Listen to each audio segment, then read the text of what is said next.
اس کی انسانیت کہاں گئی؟ ہواؤں کے دوش پہ تو اڑتا ہے لیکن من کی دنیا سے تو نا آشنا ہے. یہ ستاروں پہ کمندے تو ڈال رہا ہے، ہمسائے کی تو خبر نہیں سے کوئی. یہ دنیا کے اوپر بڑا باخبر شخص ہے لیکن اسے جو ہے وہ اپنے من کی خبر بھی نہیں ہے. ہمارا نرم رو قاصد پیام زندگی لایا، خبر دیتی تھی جن کو بجلیاں وہ بے خبر نکلے. یہ تو من سے نا آشنا ہے. کہاں گئی اس کی انسانیت؟ یہ ہواؤں میں اڑتا ہے، اگر چاند کی چھاتی پہ قدم رکھ چکا ہے وہاں سے خاک لا کے دکھاتا پھرتا ہے کہ یہ میں نے جو چاند سے خاک جو ہے وہ اکٹھی کی تھی اور یہ دیکھو میں تمہارے سامنے رکھ رہا ہوں. تو زمین پہ پہلے تھوڑا بوجھ تھا کہ اور خاک لے آیا. انسانیت کو اس کا کیا فائدہ ہوا؟ یہ انسانیت کا عروج نہیں ہے. انسان تو خسارے میں ہے، انسانیت تو ڈوب رہی ہے.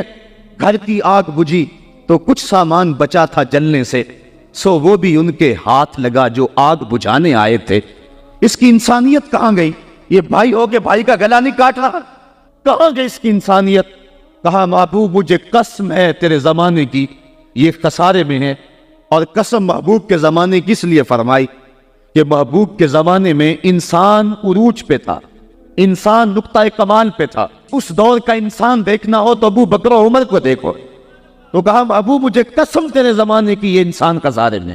اگرچہ یہ ہواؤں کے دوش پہ اڑتا ہے لیکن اس کی انسانیت لٹ چکی ہے. اور اگر اس نے انسان دیکھنا ہے تو محبوب آئے تیرے دور میں.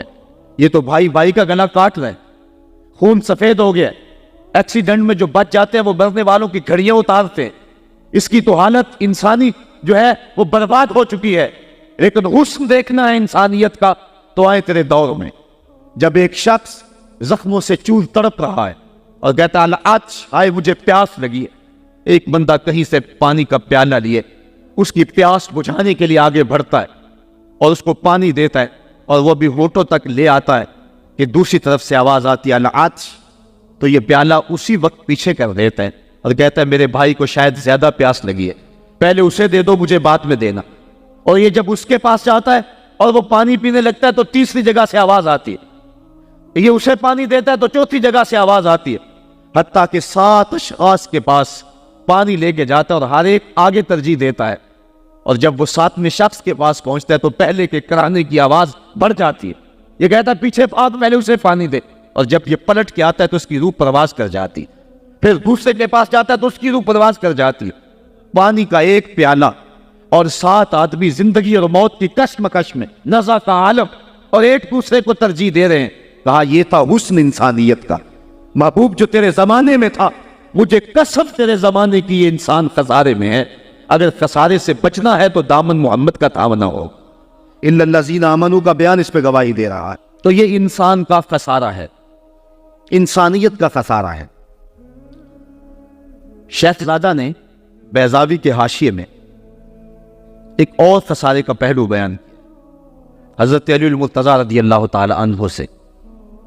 آپ فرماتے ہیں خسارہ یہ ہے، یہ انسان کی جو سانسیں ہیں، ہم لمحہ لمحہ سمجھتے ہیں کہ ہم بڑے ہو رہے ہیں لیکن ہم موت کے قریب ہو رہے ہیں. یہ سانسیں موت کی طرف بڑھنے والے قدم ہیں. تو یہ ہے انسان کا خسارہ جو اپنی سانسوں کے ذریعے کر رہا ہے. امام راضی لکھتے ہیں کہ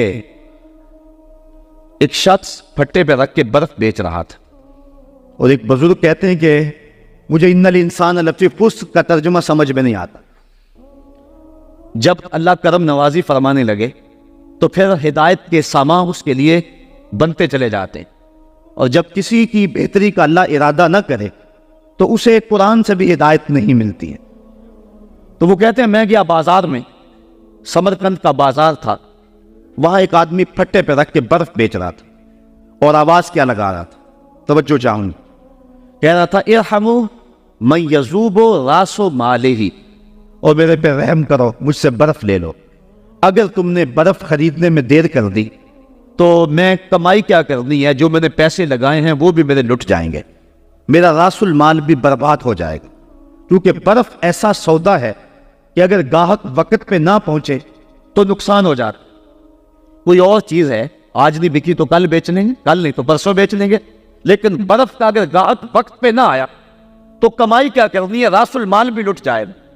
تو وہ جانے والوں کو کہہ رہا تھا ارحمو من یذوب راس مالہ، او میرے پہ رحم کرو، مجھ سے برف لے لو، اگر تم نے دیر کر دی تو میرا اثاثہ بھی لٹ جائے گا، میرا راس المال بھی برباد ہو جائے گا۔ تو وہ بزرگ فرماتے جب اس نے یہ بات کہی تو مجھے ان الانسان لفی خسر کا ترجمہ سمجھ میں آ گیا۔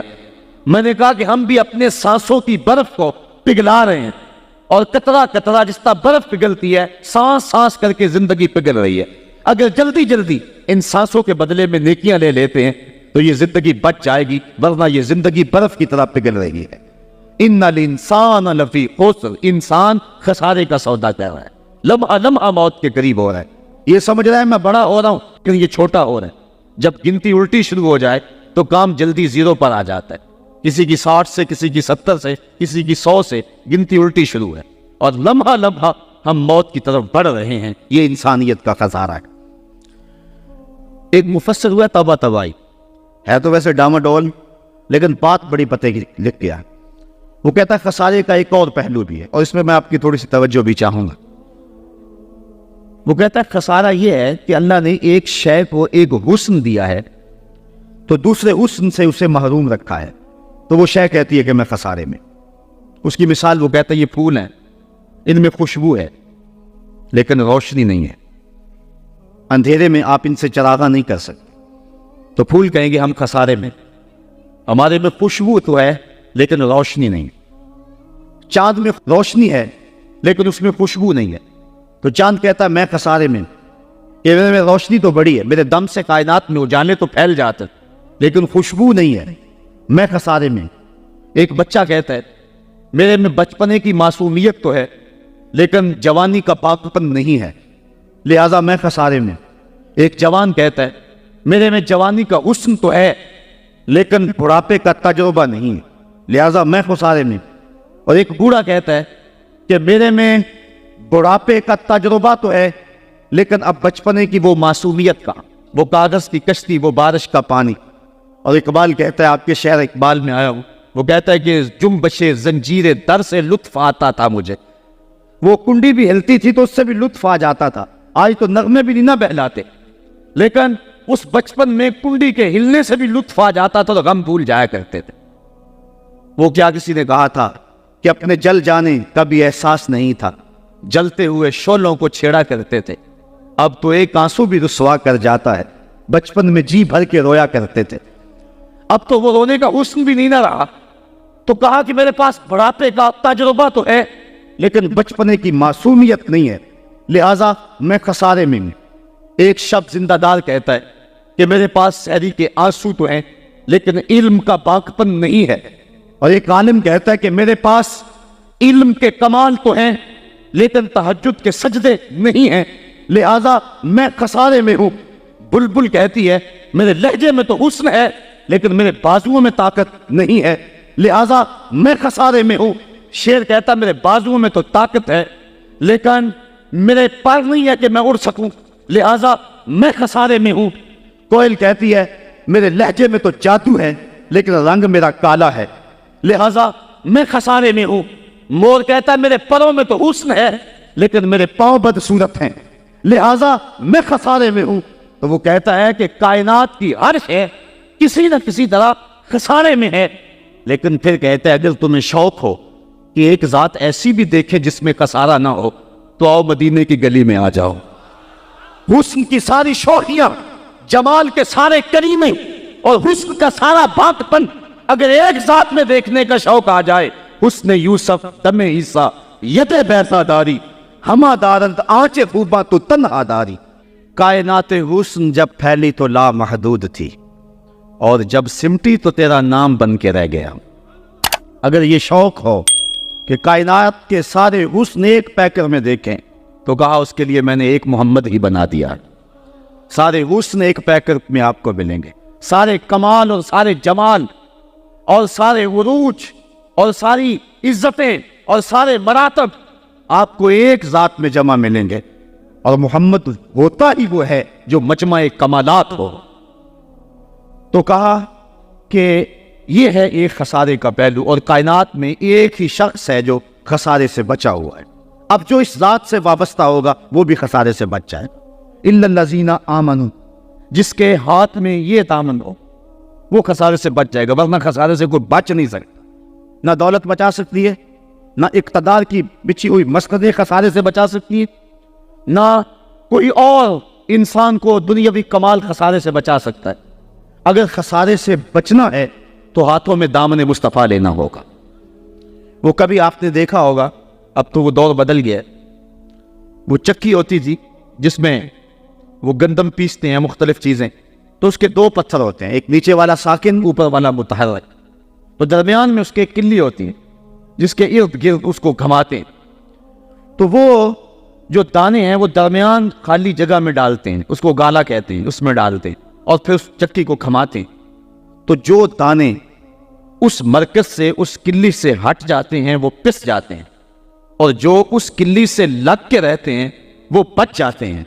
کہا محبوب مجھے قسم تیرے زمانے کی، انسان خسارے میں ہے الا الذین آمنوا، بچے گا وہ جو تیرے دامن سے لپٹ جائے گا۔ اور یہ میں مفہوم ایمان کا جو آپ کے سامنے دامن مصطفیٰ سے تمسک اختیار کرنا، یہ میری جذباتیت کا کمال نہیں، حقیقت ہی یہ ہے۔ علامہ سعد الدین تفتازانی علیہ رحمہ شرح قائد میں لکھتے ہیں کہ ایمان ہے کیا؟ آپ فرماتے ہیں الایمان ہی تصدیق بما جاء بہ النبی صلی اللہ علیہ وسلم، حضور کے علاوہ ایمان ہو ہی نہیں سکتا ہے، یہ ممکن ہی نہیں۔ اور یہ بات بھی ذہن میں بٹھا لیں کہ حضور سے ذہنی تعلق کا نام ایمان نہیں ہے، حضور سے قلبی تعلق کا نام ایمان ہے، اور یہ میرے مسلک کی پہچان ہے۔ صرف ذہنی تعلق کا نام ایمان نہیں ہے، قلبی تعلق کا نام ایمان ہے۔ اس کو مزید سہل کروں تو حضور کو نبی جاننے کا نام ایمان نہیں ہے، نبی ماننے کا نام ایمان ہے۔ ورنہ کتنے لوگ تھے جانتے تھے لیکن ایمان نہ لائے۔ الذین آتیناہم الکتاب یعرفونہ کما یعرفون ابناءہم، جن کو ہم نے کتاب دی وہ ایسے جانتے تھے جس طرح بیٹوں کو جانا کرتے، لیکن اس کے باوجود ایمان نصیب نہیں ہوا۔ ایمان جاننے کا نام نہیں ہے، ایمان ماننے کا نام۔ پھول کو بلبل جانتی نہیں، مانتی ہے۔ اگر مانتی نہ ہوتی تو پھول کے گرد رقص بسمل کے تماشے نہ کرتی۔ شمع کو جانتے سارے ہیں لیکن مانتا صرف پروانہ ہے۔ تو ایمان جاننے کا نام نہیں ہے، ایمان ماننے کا نام۔ اور جہاں تک جاننا بمعنی ادراک، تو وہ تو آج تک میرے رسول کو کوئی جان ہی نہ سکا۔ سب سے زیادہ قربت تو حضرت سیدنا صدیق اکبر رضی اللہ تعالیٰ عنہ کو حاصل، ان کو بھی کہہ دیا یا ابا بکر لم یعرفنی حقیقتاً غیر ربی، سفر و حضر میں میرے ساتھ رہے، سن لو میری حقیقت کو میرے رب کے علاوہ کوئی بھی نہیں جانتا۔ بلکہ ایک مقام پہ فرمایا لی مع اللہ وقت لا یسعنی فیہ نبی مرسل ولا ملک مقرب، میرا اور میرے رب کا معاملہ ایسا ہے کہ درمیان میں نہ کوئی نبی آ سکتا ہے، نہ کوئی رسول اور پیغمبر آ سکتا ہے، اور نہ کوئی فرشتہ مقرب درمیان میں آ سکتا ہے۔ تو جہاں تک تعلق ہے حضور کو جاننے کا بمعنی ادراک، تو آج تک حضور کو اللہ کے علاوہ کوئی جان ہی نہیں سکا ہے۔ مولوی کا تو دماغ خراب ہو گیا کہ وہ مسجد میں ترازو رکھ کے بیٹھ گیا اور نبی کو تولنے لگا۔ میں تو کہا کرتا ہوں ڈٹھے ورق قرآن دے پھول سارے، تیری شان جیا نہیں کوئی اور ڈٹھا، تیری شان دا کرے مقابلہ جیڑا انہوں عاشقاں اصلی چور ڈٹھا، کوئی نور آکھے کوئی بشر آکھے، پیندہ رات دینے ایہو شور ڈٹھا، اللہ والیاں گل مکا دیتی تساں ہور ڈٹھا ساں ہور ڈٹھا۔ تم نے پتہ نہیں کس کو دیکھا جو سکی بیٹی کو بھی نہیں بخشوا سکتا۔ لاہور قصر نور میں ایک شخص، آپ بھی سارے جانتے ہیں، میرا نام لینے کا مزاج نہیں ہے، ٹیلی ویژن پہ بھی وہ چیختا ہے، تو وہ کہنے لگا کہ نبی تو سکی بیٹی کو بھی نہیں بخشوا سکتا۔ تو میں نے بات میں اٹھ کے کہا، میں نے کہا لوگوں آج تو لوگ اسے ووٹ نہیں دیتے جو تھانے سے نہ چھڑا سکے، سنبھلتا نہیں جن سے اپنا دوپٹہ، سنبھالیں گے کیا وہ کلیجہ کسی کا۔ جو تھانے سے نہ چھڑا سکے لوگ اسے ووٹ نہیں دیتے، اور جو اپنی بیٹی کو بھی نہ بخشوا سکے پھر کلمہ پڑھنے کا فائدہ کیا؟ جو افراد خانہ کی بگڑی بھی نہیں بنا سکتا، جو سکی بیٹی کو بھی نہیں بخشوا سکتا۔ میں نے کہا میاں تم اس کی بات کرتے ہو جو سکی بیٹی کو بخشوا نہیں سکتا، ہم تو اس کے قصیدے پڑھتے ہیں جس نے کہا فاطمہ تو جنتی عورتوں کی سردار ہے۔ تم اس کی بات کرتے ہو جس کے چاہنے سے کچھ نہیں ہوتا، ہم تو اس کی بات کرتے ہیں جس کی انگلی اٹھے اور چاند کے ٹکڑے ہو جائیں، اور سڑیاں کھجورا ہوگا جان دائے، اور پتھراں نو کلمے پڑھا جان دائے، قطرے کو سمندر ذرے کو ستارہ کرتے ہیں، کونین کو خم آ جاتا ہے جب زلف سوارا کرتے۔ ہم تو اس نبی کو ماننے اور جاننے والے ہیں، می وریا کستوریاں دا جدو یاد نچوڑیاں زلفاں، می وریا کستوریاں دا جدو یاد نچوڑیاں زلفاں، تے قبلہ اودے بنیا سائم جدے یاد نے موڑیاں زلفاں۔ وہ تو رخ پھیر دے تو خدا قبلے نہیں بدل دیتا۔ لوگ کہتے ہیں چاہنے سے کچھ نہیں ہوتا، میں کہتا ہوں ساری دنیا ہی مصطفیٰ کی جہاد پہ ہے۔ قبیلہ بنو سلیم کی مسجد ہے، 4 رکعتی نماز ہے، 2 رکعت پڑھی جا چکی ہے، 2 رکعت ابھی باقی ہے۔ خاطر آتر میں بات آئی کہیں قبلہ بدل جائے تو کیا خوب ہو، تو فوراً جبریل آگے کہا محبوب پھر دیر کاہے کی ہے، ابھی رخ پھیر لو۔ اب جن لوگوں نے مسجد قبلہ تین دیکھی ہے کہ پہلا قبلہ بالکل شمال میں اور موجودہ قبلہ بالکل جنوب، اور صحابہ تو ذہنی طور پہ اس کے لیے تیار ہی نہیں ہے، تو بتا دیا جاتا کہ اگلی نماز ہم ادھر پڑھیں گے۔ یہ نماز کا وقت بدلنا ہو نا تو 1 دن پہلے بتانا پڑتا ہے، کل سے نماز ظہر 2:15 بجے پڑھائی۔ اگر اسی دن ایسا کر لیں تو لوگ کہیں گے کہ یہ امام تو سلیقہ ہی نہیں رکھتا ہے، ہم تو آئے 2 بجے کے حساب سے اور اب 2:15 تک بیٹھے رہیں۔ تو نماز کا وقت بدلنا ہو تو 1 دن پہلے بتانا ہوتا ہے، اور یہاں تو قبلہ بدلنا تھا، ایک نماز ہی پہلے بتا دیا جاتا، لیکن کہا محبوب ابھی رخ پھیر لو، یا اللہ تیری نماز تو پوری ہو لے۔ کہا میری نماز بعد میں پوری ہوگی، پہلے تیری مرضی پوری ہوگی، پہلے تیری مرضی پوری ہوگی۔ می وریا کستوریاں دا یدو یار نچوڑیاں زلفاں، قبلہ اودے بنیا سائم جدے یار نے موڑیاں زلفاں۔ وہ تو رخ بدل دے خدا قبلے بدل دیتا ہے، ہم اس نبی کی بات کرتے ہیں۔ تو بات کر رہا تھا کہ ایمان جاننے کا نام نہیں ہے، ایمان ماننے کا نام ہے۔ یہ تصدیق بما جاء بہ النبی صلی اللہ علیہ وآلہ وسلم۔ ایمان کے بعد اب یہ بات بھی ذہن نشین کریں کہ اس دنیا پہ سب سے بڑی دولت مجھے اور آپ کو جو عطا کی گئی ہے وہ دولت ایمان ہے، سب سے بڑی دولت۔ اگر ایمان نہیں سب کچھ مل گیا کچھ بھی نہیں ہے، اور اگر کوئی چیز پاس نہیں ہے لیکن ایمان کی دولت موجود ہے تو یہ سب سے بڑا حسن اور سب سے بڑی بہار۔ اقبال کہتا ہے کہ اقبال یہ کس کے عشق کا فیض عام ہے، رومی فنا ہوا حبشی کو دوام ہے۔ یہ وہ دولت تھی جس کے دم سے اجالے ہوئے دنیا پر سب سے بڑی دولت جو حضرت انسان کو دی گئی ہے وہ دولت ایمان ہے، اور قیامت کے دن سب سے بڑی دولت جو حضرت انسان کو دی جائے گی وہ دیدار الہی ہوگا۔ تو یہ سب سے بڑی دولت، اور یہ محض اللہ کی کرم نوازی سے نصیب ہوگی۔ انسان کی زندگی کے اچھے اعمال بعض اوقات ایمان کے نصیب ہونے کا سبب بن جاتے ہیں، یہ کبھی کبھی ایسا ہوتا ہے، لیکن ہوتی محض توفیق خدا بنتی ہے۔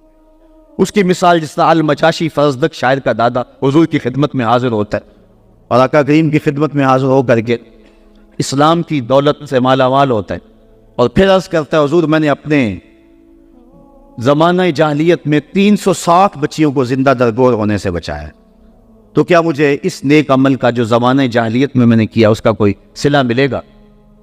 کیونکہ شاید بڑا گداز اور نرم دل ہوتا ہے، وہ تو شاخ سے ٹوٹتے ہوئے پھول کو بھی برداشت نہیں کر سکتا۔ وہ کیا کہا تھا اقبال نے، دل نہیں شاعر کا ہے کیفیتوں کی رستخیز، کیا خبر تم کو درون سینہ کیا رکھتا ہوں میں، سچ اگر پوچھے تو افلا سے تخیل ہے وفا، دل میں ہر لہجہ نیا محشر پپا رکھتا ہوں میں، در غم دیگر بسوزو دیگر آرا ہم بسوز، گفتبت روشن حدیث سے گر توانی دار ہوش، کہہ گئے ہیں شاعری جزویست از پیغمبری، ہاں سنا دے پڑھ کے ان کو پیغام میں سروش۔ امیر منائی نے غالباً کہا تھا کہ خنجر چلے ہم پہ، خنجر چلے کسی پہ ہم، اور تڑپے جو ہم امیز تو درد سارے جہاں کے ہمارے جگر میں۔ اور اقبال نے آنکھ سے تشبیہ دی شاعر کو ایک جگہ پہ، مبتلا درد ہو کوئی عذر روتی ہے آنکھ، کس قدر ہم درد سارے جسم کی ہوتی ہے آنکھ۔ تو جب کوئی ظالم باپ اپنی بیٹی کو زندہ درگور کرنے لگتا تو یہ کہتا کہ میں تڑپ گاپن اٹھنیاں دے کر کے اس بچی کی جان چھڑا لیتا۔ اس طرح میں نے 360 بچیوں کی جان چھڑائی، کیا زمانہ کفر میں کیے گئے میرے اس نیک عمل کی مجھے کوئی جزا ملے گی؟ تو حضور نے مسکرا کے فرمایا کہ تجھے اس کی جزا مل تو گئی ہے کہ اللہ نے تجھے ایمان عطا فرما دیا۔ تو کبھی ایسا ہوتا ہے، لیکن اگر ایمان نہیں ہے تو اعمال کی جزا نہیں ہے۔ اسی لیے الا الذین آمنوا وعملوا الصالحات، اعمال کی جزا بصورت ایمان اگر مل جائے تو مل جائے، اور اگر ایمان نہیں ہے تو پھر آخرت میں لا خلاف کوئی حصہ نہیں ہے۔ الا الذین آمنوا وعملوا الصالحات۔ انسان خسارے میں ہے۔ خسارے سے بچے گا وہ جس کے دامن میں چار چیزیں ہیں، ایک ایمان، اور دوسرا اعمال صالحہ۔ ایمان کی زینت ہے۔ ہمارے احناف کے نزدیک اعمال نفس ایمان میں داخل تو نہیں ہے، کیونکہ وہ مجرد تصدیق قلبی کا نام ہے، لیکن ایمان کا حسن جو ہے وہ اعمال ہیں۔ آج ہمارا حال یہی ہے کہ دعوی ایمان ہمارے پاس موجود ہے، لیکن مسلمانوں والے اعمال ہمارے پاس نہیں ہیں۔ تیرے صوفے ہیں فرنگی، تیرے کالی ہیں ایرانی، خوں کے آنسو رلاتی ہے جوانوں کی تن آسانی۔ ہر کوئی مست مئے ذوق تن آسانی ہے، تم مسلمان ہو یہ انداز مسلمانی ہے، حیدری فقر ہے نئے دولت عثمانی ہے، تم کو اسلاف سے کیا نسبت روحانی ہے، وہ معزز تھے زمانے میں مسلمان ہو کر، اور تم خار ہوئے ہو تارک قرآن ہو کر۔ آج ہم صرف دعوے کی حد تک ہیں۔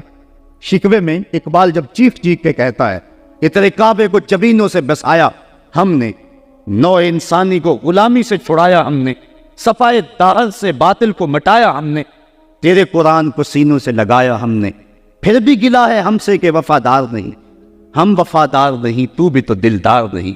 تو جب اس کا جواب آتا ہے تو سنیے، لہجہ تھوڑا سا بدلا، کہ میرے کعبے کو جبینوں سے بسایا کس نے، نو انسانی کو غلامی سے چھڑایا کس نے، صفائے داہر سے باطل کو مٹایا کس نے، میرے قرآن کو سینوں سے لگایا کس نے، تھے تو آباب تمہارے ہی مگر تم کیا ہو، ہاتھ پہ ہاتھ درے منتظر فردا ہو۔ ذرا کبھی اپنے اندر جھانک کر کے دیکھا کہ ہم ہیں کہاں اور کس جگہ پہ کھڑے ہوئے ہیں۔ آج ہم مسلمان ہونے کی بات کرتے ہیں، لیکن کبھی دیکھیں کہ ہمارے عمل کی پوزیشن اور حالت کیا ہے۔ آج ہم کس جگہ پہ کھڑے ہوئے ہیں۔ لالو لکشمن پرساد نے ایک کتاب لکھی عرب کا چاند، اور یہ ایک ہندو رائٹر ہے، اور اس میں اس نے حضور کی سیرت اتنے خوبصورت اور دل فریب پیرائے میں بیان کی کہ گویا سطروں کے اندر چراغ ہی رکھ دیے ہیں۔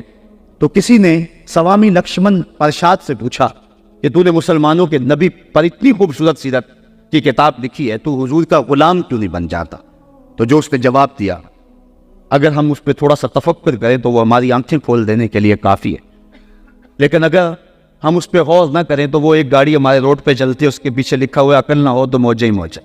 بات یہ ہے، بات سوچنے والوں کے لیے ہوتی ہے۔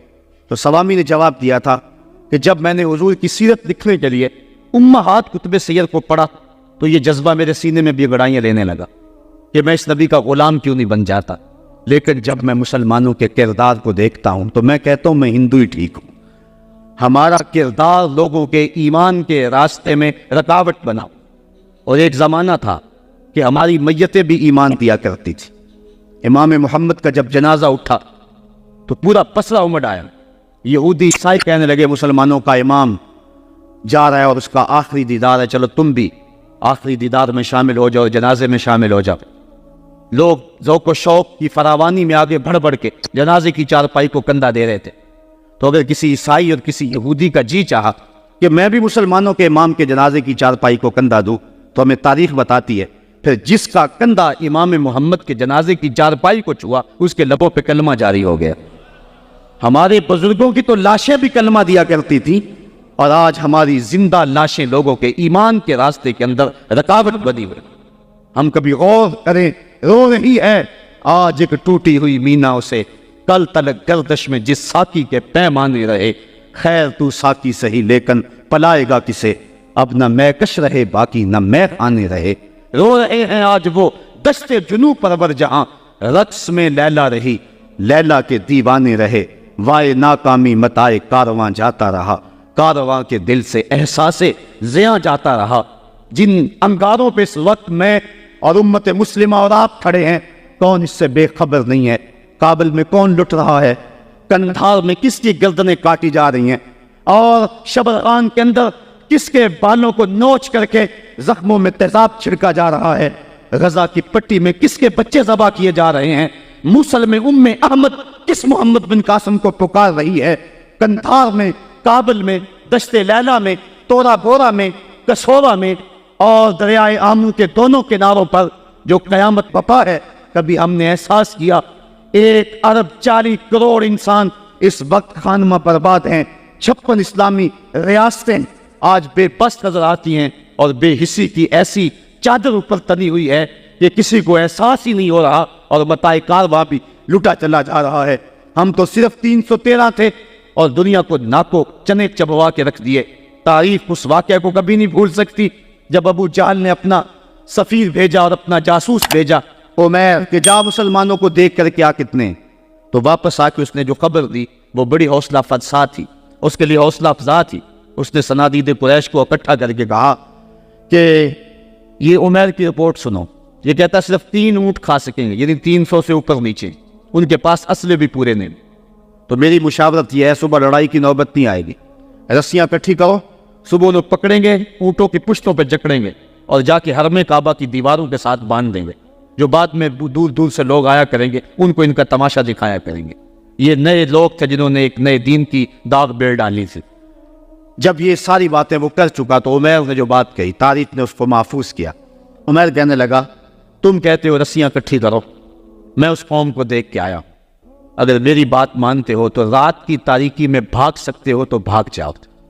واللہ میں نے ایسے لوگ دیکھے ہیں، اس کے لفظ ہیں وَلَٰكِنْ رَأَيْتُ يَا مَعْشَرَ قُرَيْشَ الْبَلَايَا تَحْمِلُ الْمَنَايَا. اے قریش کے سرداروں، اتنا بھی تکبر میں نہ ہو. میں ان آنکھوں سے دیکھ کر کے آیا ہوں کہ یثرب کی اونٹنیاں اپنی پشتوں پہ نری موتیں اٹھا کے لے آئی اور وہ زخمی سانپوں کی طرح پیچو تاب کھا رہے ہیں، اور کل ان میں سے کوئی مرے گا نہیں جب تک تم میں سے ایک ایک کو لڑ نہیں جاتا. تو اگر تمہارے اتنے لوگ مارے جائیں تو افسوس ہے تمہارے جینے پہ. تم کہتے ہو رسیاں اکٹھی کرو، میرا مشورہ ہے رات کی تاریکی میں بھاگ سکتے ہو تو بھاگ جاؤ. پھر اگلے دن عزیمت کی جو داستان مسلمانوں نے رکھی تھی اس دن کو میرے رب نے بھی یوم فرقان کہہ کے پکارا. آج اگر ہم دیکھیں اپنے آپ کو، ہم کس جگہ پہ کھڑے ہیں؟ 1,40,00,000,000 انسان اور یہ ہجوم اور 56 اسلامی ریاستیں، اور آج ہمارے اوپر جو حال ہے آج ہے رسوا. زمانے میں کلائے لالا رنگ جو سراپا ناچتے ہیں آج مجبور نیاز. آج ہم جس جگہ پہ کھڑے ہوئے کون نہیں جانتا ہے. آج سمجھ دکھ ہی دکھ پھیلا ہوا ہے. ہمیں بڑی سنجیدگی سے سوچنے کی ضرورت ہے اور اپنے عمل کے محاسبے کی ضرورت ہے. یہ پچھلے دن گجرانوالہ میں بھی سڑکوں پہ لوگ نکل آئے تو میں بھی لوگوں میں شامل تھا. اور کون شخص ہے کہ جس کو امریکہ کے ساتھ ہمدردی ہوگی اور بش کے لیے دل میں کوئی نرم گوشہ ہوگا؟ وہ بدبخت شخص جس کی آستین کے ایک تار سے مسلمانوں کا لہو ٹپکتا ہے. تو میں نے لوگوں کو جو جوش و غضب میں نعرے لگا رہے تھے، ایک بات میں نے کہی تھی. میں نے کہا تھا آج تم امریکہ سے ٹکرانے کی بات تو کر رہے ہو لیکن کبھی اپنے آپ کو جھانک کر کے دیکھا تمہاری مسجدوں کی لیٹرینوں کے جو لوٹے ہیں وہ بھی تو زنجیروں سے بندھے ہوئے ہیں. یہ تمہاری اخلاقی گراوٹ کی کہانی ہے. اگر باہر کوئی واٹر کولر نصب کر دیتا ہے تو اس کے اوپر جو گلاس رکھتا ہے وہ بھی زنجیروں سے باندھ کر کے رکھنے پڑتے ہیں. یہ ہے ہماری حالت اور ٹکر لیتے ہم امریکہ سے. ہم کبھی اپنے پاؤں کو بھی تو دیکھیں، اپنی صورت کو بھی تو دیکھیں، اپنے کردار کو بھی تو دیکھیں کہ ہم کس جگہ پہ کھڑے ہوئے ہیں. ایک اچھا مسلمان تو بننے کی بڑی دور کی بات ہے.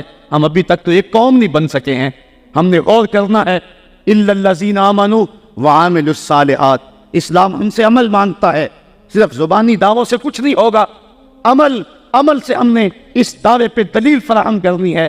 وَتَوَاصَوْا بِالْحَقِّ وَتَوَاصَوْا بِالصَّبْرِ. حق اور صبر کی وصیت. بات لمبی ہو رہی ہے اس لیے میں اپنی بات کو مختصر کرتا ہوں. یہ وصیت کا جو تکرار ہے اس میں بھی مفسرین فرماتے ایک حسن ہے تاکہ مومن کبھی بھی وصیت کے عمل کو کبھی نہ چھوڑے. امام قرطبی نے حق پر جو ہے وہ 3 قول بیان فرمائے ہیں. ایک قول یہ ہے کہ حق سے مراد قرآن ہے اور میں اس پہ 2 باتیں آپ کے پیش کر کے اجازت چاہوں گا. اس دور میں بلکہ ہر دور میں قرآن کے دامن کو تھامنا ہی جو ہے وہ نجات کی ضمانت ہے. امام ترمذی نے حضرت علی المرتضیٰ سے حدیث جو ہے وہ تخریج کی ہے کہ حضور قرب قیامت کے تذکروں سے لوگوں کو آگاہ کر رہے تھے. تو عرض کی حضور پھر اس دور میں بچنے کی صورت کیا؟ تو بے ساختہ فرمایا اللہ کی کتاب قرآن مجید. جو اس کتاب سے جڑ جائے گا بچ جائے گا اور جو اس کتاب سے پہلو تہی کرتا رہا اللہ اسے گمراہ کر دے گا. یہ وہ پاکیزہ کتاب ہے جو روشنیوں کا منبع ہے. قرآن مجید کے 5 حق ہیں، اس پہ الگ بحث کی جا سکتی ہے. لیکن میں ایک بات آپ کے سامنے رکھنا چاہتا ہوں بڑے درد دل کے ساتھ کہ کیا ہم نے قرآن مجید کے حقوق کو پہچانا؟ آج ہم قرآن مجید کے ساتھ جو اس کتاب ہدایت کا تقاضا تھا کیا ہم نے پورا کیا؟ یہ بات درست ہے کہ گھر میں قرآن ہوگا تو برکتیں اتریں گی، اس بات کا بھی کوئی انکار نہیں کرتا۔ مکان بنایا، فیکٹری بنائی ہے، دکان بنائی ہے، تو بچوں کو بلا کے قرآن مجید کی تلاوت کروا لیں، برکت ہوگی۔ میں اس کا انکار بھی نہیں کرتا کہ مرنے والے کی روح کو ایصال ثواب کریں گے تو اس کی قبر میں نور اترے گا۔ یہ بات بھی درست ہے کہ قرآن کے نور کے مقابلے میں کوئی ناری مخلوق نہیں ٹھہر سکتی، اس کے الفاظ کا دم کریں تو شفا نصیب ہوگی۔ لیکن مجھے بتاؤ، کیا قرآن مجید کے نزول کا مقصد یہ تھا؟ آپ کے شہر اقبال میں ہوا، اور اقبال سے پوچھ لیتے ہیں، بڑی خوبصورت بات کر گیا۔ بندے صوفی و ملا اسیری حیات از حکمت قرآن گیری بآیاتش ترا کار جزی نیست کہ از یاسین آساں بمیری۔ وہ کہتا ہے تو جاہل صوفی اور قائل ملا کے ایسے پھندے میں پھنسا کہ تو نے قرآن سے زندگی تلاش نہیں کی۔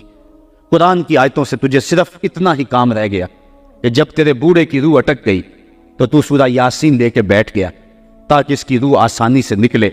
اقبال کہتے ہیں اس میں کوئی شک نہیں ہے کہ اس کی روح آسانی سے نکل جائے گی، لیکن مجھے تو افسوس تیرے پہ یہ ہے کہ تو نے قرآن سے بھی مرنا ہی سیکھا۔ جس قرآن سے تو نے مرنا سیکھا، کاش اس قرآن سے تو نے جینا بھی سیکھ لیا ہوتا۔ اس کا ایک ایک حرف زندگی بخش ہے، اس کا ایک ایک لفظ نور بانٹتا ہے، حیات آفری ہے اس کی آیتیں۔ اور یہ کتاب برکت ہی نہیں، کتاب ہدایت بھی ہے، یہ کتاب رحمت لوگوں کو زندگیاں دیتی ہے، حیات بخش ہے یہ کتاب۔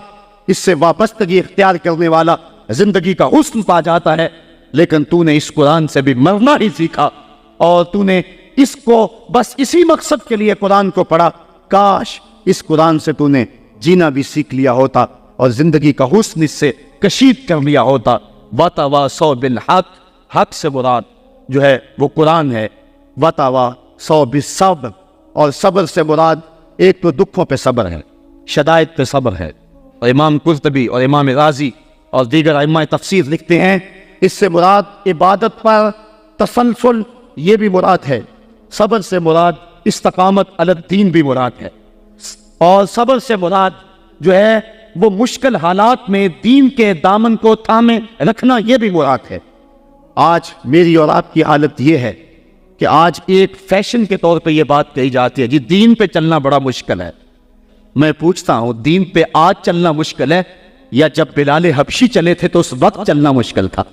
آج تو ہم مسجد میں آئے تو قالین بچھے ہوئے تھے، گرم پانی دستیاب تھا، ہیٹر چل رہے تھے، اور ہم کہتے دین پہ چلنا بڑا مشکل ہے۔ ذرا ان سے پوچھو جن کی چمڑی بھی اتھیڑ کے رکھ دی گئی، جن کے جسموں کو لوہے کی ٹنگیوں سے چھید دیا گیا، لیکن انہوں نے نہیں کہا تھا کہ دین پہ چلنا مشکل ہے۔ حضرت بلال حبشی کو جو ہے وہ سنگریزوں پہ کھینچا جاتا ہے اور وہ کنکر ان کے جسم میں کھپ جاتے ہیں اور کھینچ کر کے پھر نکالا جاتا ہے، کبھی تپتے ہوئے کوئلوں پہ ان کو رکھا جاتا ہے، اور میاں بن خلف چنگارتا ہے بلال رک جاؤ چمڑا ادھیڑ دیں گے، لیکن بلال مسکرا کے کہتا ہے تو تر شروع ہو کے گالی ہزار دے، یہ وہ نشہ ہی نہیں جسے ترشی اتار دے۔ اور بدنامی سے بڑھتا ہے محبت کا جنون، نشہ اتنا ہی تیز ہوتا ہے جتنی ہوا لگتی ہے، تو جو کرنا ہے کر۔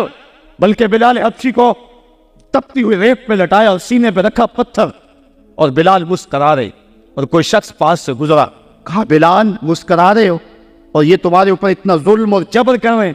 تو بلال حبشی نے جو جواب دیا، کہا تم بازار میں جاتے ہو نا مٹی کا برتن خریدنے، تو اس کو بھی ٹھونک بجا کے دیکھتے ہو کہ اس کی آواز تو ٹھیک ہے، کہیں کچا تو نہیں ہے۔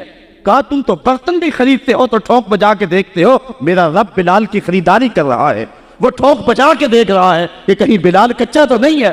میں کہتا ہوں مالک خرید لے بلال کو، خرید لے بلال کو، یہ کچا نہیں ہے، تیری راہ میں جان بھی مارنی پڑی تو قربان کر دے گا۔ آج شور ہم نے ڈالا ہوا ہے، بڑا مشکل ہے دین کے اوپر چلنا۔ ذرا اس کی کہانی بھی پڑھو، ذرا اس کی زندگی بھی دیکھو کہ جس کی دونوں ٹانگوں کو دونوں اونٹوں کے ساتھ باندھ دیا گیا، اور کہا پھر جا اپنے نظریے سے، ورنہ ابھی جب اونٹوں کو ہانکیں گے تیرا جسم چر جائے گا اور دو حصوں میں تقسیم ہو جائے گا۔ اس نے کہا کر لو جو کرنا ہے۔ اور جب اونٹوں کو ہانکا لگایا گیا، ہمیں تاریخ بتاتی ہے کہ جب اس کا جسم چرنے لگا اور سرخ سرخ قطرے گرنے لگے، تو ہماری عقل تو یہی کہتی ہے کہ اس نے چیخوں سے آسمان کو سر پہ اٹھا لیا ہوگا، لیکن ہمیں تاریخ نے بتایا جب تک زباں بولتی رہی اس کے لبوں پہ یہی تھا، فزت برب الکعبہ، فزت برب الکعبہ، کعبے کے رب کی قسم میں زندگی کی بازی جیت گیا ہوں۔ آج شور ہم کر رہے ہیں، یار ہم سے تو وہ عورت اچھی، ابھی دور کی بات نہیں ہے، اقبال نے نظم کیا، وہ ایران کی طاہرہ نامی عورت جس کو ایک کنویں کے کنارے کھڑا کیا، اس کے سامنے اژدہا ڈالے اس کنویں کے اندر اور بچھو ڈالے اس کنویں کے اندر، کہا پھر جا اپنے نظریے سے ورنہ اس میں پھینک دیں گے تجھے۔ اس نے کہا مجھے ایک رات کی مہلت دے دو، رات آ گئی، رات گزر گئی، پھر وہاں لے جایا گیا، کنویں کے کنارے کھڑا کیا گیا، وہ کنواں جس میں اس کے سامنے بڑے بڑے سانپ اور اژدہا ڈالے تھے، کہا پھر جا اپنے نظریے سے ورنہ تجھے دھکا دے دیں گے اور یہ سانپ تیری بوٹیاں نوچ لیں گے۔ اس نے کہا پھینک دو۔ کہا تو نے رات سوچا نہیں ہے؟ کہا میں نے سوچنے کے لیے رات تو نہیں مانگی تھی، میں نے رب کی عبادت کے لیے مانگی تھی، میں نے تو استقامت طلب کرنے کے لیے مانگی تھی، رب سے یہ عرض کرنے کے لیے رات مانگی تھی، مالک عورت ذات ہوں، اور میرے سامنے اتنے سانپ اور اتنے پچھو پھینک کے گئے، اور جب میں ڈالی گئی نا اس کنویں میں تو وہ میری بوٹیاں توڑیں گے، مجھے ڈنگ ماریں گے، کہیں ایسا نہ ہو کہ میری چیخوں کی آواز غیر محرم سنیں اور پھر وہ تمسخر اڑائیں اس پہ، اور محمد عربی کی امت کی ایک باندی پر وہ تمسخر اڑائیں اور کہے اڑائیں۔ میرے مالک مجھے صبر دے دے، مجھے حوصلہ دے دے، اور میں نے رب سے یہ حوصلہ مانگ لیا ہے، اب پھینک دو، تم میری چیخ نہیں سنو گے۔ ہم میں سے تو وہ عورت اچھی تھی، اور آج ہم جو ہے وہ کہتے ہیں بڑا چلنا مشکل ہے دین پہ، ان کی چمڑیاں بھی اتھیڑ دی گئی۔ حضرت خباب بن ارت کے ساتھ کیا نہ ہوا، حضرت سمیہ کے ساتھ کیا نہ ہوا، حضرت زنیرہ کے ساتھ کیا نہ ہوا، پڑھے تاریخ، عظیمتوں پہ مشتمل تمہاری تاریخ ہے، اور آج ہم کس جگہ پہ کھڑے ہیں، اور آج ہم دین کے لیے تھوڑی سی تکلیف بھی برداشت نہیں کرتے، بلکہ ہماری بے غیرتی کا حال تو یہ ہے کہ بیرون ملک جانے کے لیے لوگ اپنے آپ کو مرزائی نہیں لکھ رہے۔ مرزائی ختم نبوت کا باغی ہے، مرزائی گستاخ رسول ہے، ایک منٹ کے سینکڑویں سیکنڈ کے مطابق بھی جو ہے وہ اپنے آپ کو گستاخ رسول کو کہلوانا کیسے مومن گوارا کر سکتا ہے؟ آج کتنے لوگ ہیں جو مرزائی لکھ کے بیرون ملک چند ٹکوں کے لیے جو ہے وہ اپنا دین بیچ رہے ہیں۔ کہاں وہ لوگ اور کہاں یہ زمانہ؟